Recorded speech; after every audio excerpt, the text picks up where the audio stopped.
Okay, hello everybody.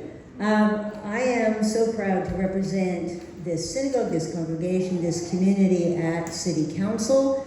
And as some of you know, Ellen and I are cousins. So when our great-grandfather came here to Toronto in 1904, establishing this synagogue was one of the critical things that was really important. And some of you are probably sitting on the bench that he made that still has the family name on it.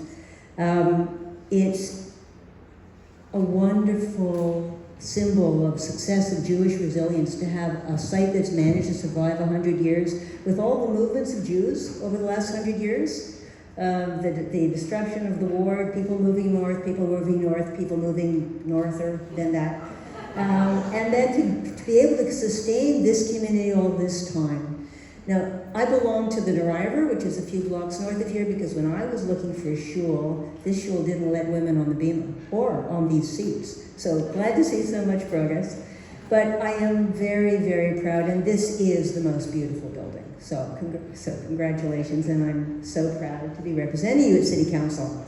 I should say that my colleague Josh Matlow, who is here, he tells me his bar mitzvah was here too. So lots of connections here. This has been such an important congregation, an important building, a place of welcome, a place of celebration, a place to hang on together, and music and other things. I am very grateful to everybody who helped make this restoration happen. And we know how hard it is. I mean, we heard just this week about the closing of the Science Center.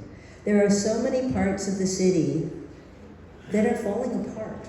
That, money was put in to build something and then people take it for granted. And nobody wants to do the hard, thankless work of maintaining, restoring, renovating, so that we can keep what we already have. And if we don't do that work, we will lose the community assets that we depend on. So to each and every one of you who stood up, put in money, put in time, put in skill, put in ideas, put in hours and hours and hours of communities. I know what it's like to be on a Jewish committee, right? Takes a long time, but it couldn't happen without all of you. Of course, without the president, without the rabbi, without the religious leaders, but also everybody else who makes it happen. Nobody can save the world by themselves. And there is more renovation and new life coming to Kensington. I think some of you know I've worked very hard to make sure that we do actually bring the new housing development at 35 Bellevue right next door. Isn't it going to be better to have housing than a parking lot right next to this shul? Okay, not so easy if you wanted to drive. So we're going to have a beautiful new building, and it's going to be an environmentally sensitive and sustainable building, and it's going to provide over 60 new apartments for people who really need it, and it's going to bring, again, more new life to this area. And the third thing, of course, that I have to talk about is anti-Semitism. Because who thought that we would ever see again this much hate against Jews? The first home that I lived in as an adult still had a covenant on the title, do not sell to Jews. And it had only been unenforceable for a few years when we bought that house. When my father went to medical school, the signs on the beaches still said, no Jews, no dogs. When he graduated from medical school, the rule was still, you don't give internships to more than 2 Jews, and he was third, right? And we thought that was past, right? Christy Pitt's riots, we just had the 90th commemoration of that, also happened in this ward. And we thought that was the past, but it's not the past, it's here right now. I deal with swastikas showing up all over my ward, especially around Jewish institutions, every other day.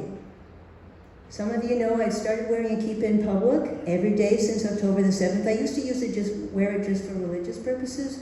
But so many of my family, my colleagues, city staff are afraid to be seen to be Jewish. Even my family was afraid to have their Hanukkah candles in their window this year. So those of us who can are standing up. We're voting for resolutions to try to make Jewish people safer, talking with the police to make it safer, working with the Emergency Management Office to get more serious about a risk management plan, pushing it's for a year and a half now already for hostile vehicle defense for highly vulnerable Jewish institutions. It's so awful that we have to do this. It is so awful. We never thought we would have to do this here in Toronto. And it's the reality that we have. So we're doing what we can. I'm pushing the mayor regularly, she'll tell you. And we're getting a lot of support from the police. We had a fabulous turnout for the Walk for Israel after all the threats that were made to everyone for showing up. And thank you. Thank you to everybody who's hanging on, keeping your head high, holding together in community. We cannot survive this alone. We can only do it with each other. Thank you for being part of it.